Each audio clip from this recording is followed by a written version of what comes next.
Sorry for the delay, Prashant. Prashant is based in my beautiful hometown of Dresden and yeah, working at Fraunhofer IKTS. And Prashant, feel free to screen share. Yeah, thank you very much, Chris, for your introduction. And yes, I'll try to screen share. Perfect. The stage is yours, Prashant. Okay, yeah, thank you very much. As Chris said, I am Prashant, and I'm from Fraunhofer IKTS. Um, I work as a researcher and as a PhD student here.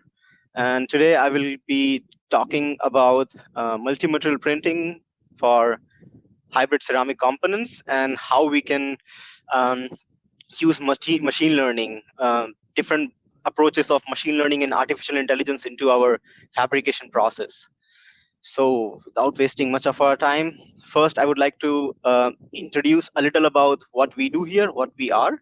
Prashant, I need to quickly interrupt you. Everything is fine, but Mr. Thomas Kolbusch, would you please go into the other conference room? I think it's your time for your presentation, and you need to go into conference track 1.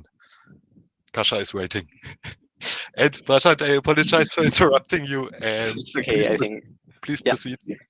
Yeah. So as I said, I'm from Fraunhofer IKTS, and Fraunhofer IKTS, as you see here, we are located at 3 places in east of Germany.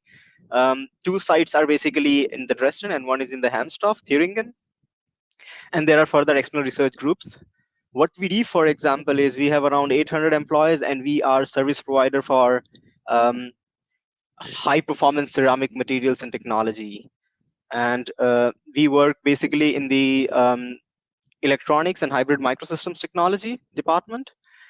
Our main topic in the field of work which we do is ceramic thick film based multi-layer technology. And when I say ceramic multi-layer technology, we talk mostly about LTCC and STCC. I'll describe in the next slide what that means. We basically also work on different scientific topics. For example, we work on ink and base development for different fabrication mask and without maskless technologies. Um, we also manufacture different sensors for harsh environment. We work also in the field of power electronics and also for high frequency applications.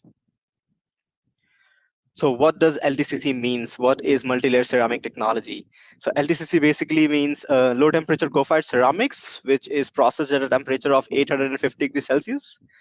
We also have STCC, which is processed at much higher temperature range.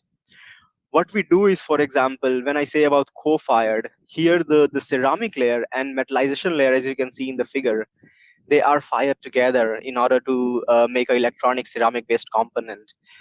We work on a multi-layer approach where each and every layer has different functionality, and we then stack and center it at 850 degrees Celsius, what is mentioned. When I say ceramic, then we talk about 2 types of ceramic. One is the glass ceramics, for example, and the other is the glass ceramic composites. Why to use ceramics? Why are ceramics preferred as compared to different polymers existing in the market? Why are we using ceramics? Some of the important points I would like to focus here is ceramics have a really high reliability. The coefficient of thermal expansion of ceramics is almost comparable to silicon. It's quite in the range. They are really high suited for high temperature and high harsh environmental applications. And the degree of freedom when we talk about multi-layer ceramic is pretty much high. We have a lot of freedom to adapt different functionality. When I talk about different passives embedded inside a whole component, then it is easily achievable using multi-layer ceramics. The industries which we focus mostly on are automotive, sensors, aerospace, and telecommunication. Now I'll describe in short what we do here at ceramic multi-layer manufacturing process. For example, we have a ceramic tape here, and what we do is we blank the tape as per the requirements of the fabrication process or of the customer, and then we punch and we do some cavities on the ceramic tapes, and then we do some via filling and screen printing on particular tape, providing functionality to each and every screen printing tape, and then we collate it together here, and then we laminate and co-fire it. Finally, we have the final component which is out for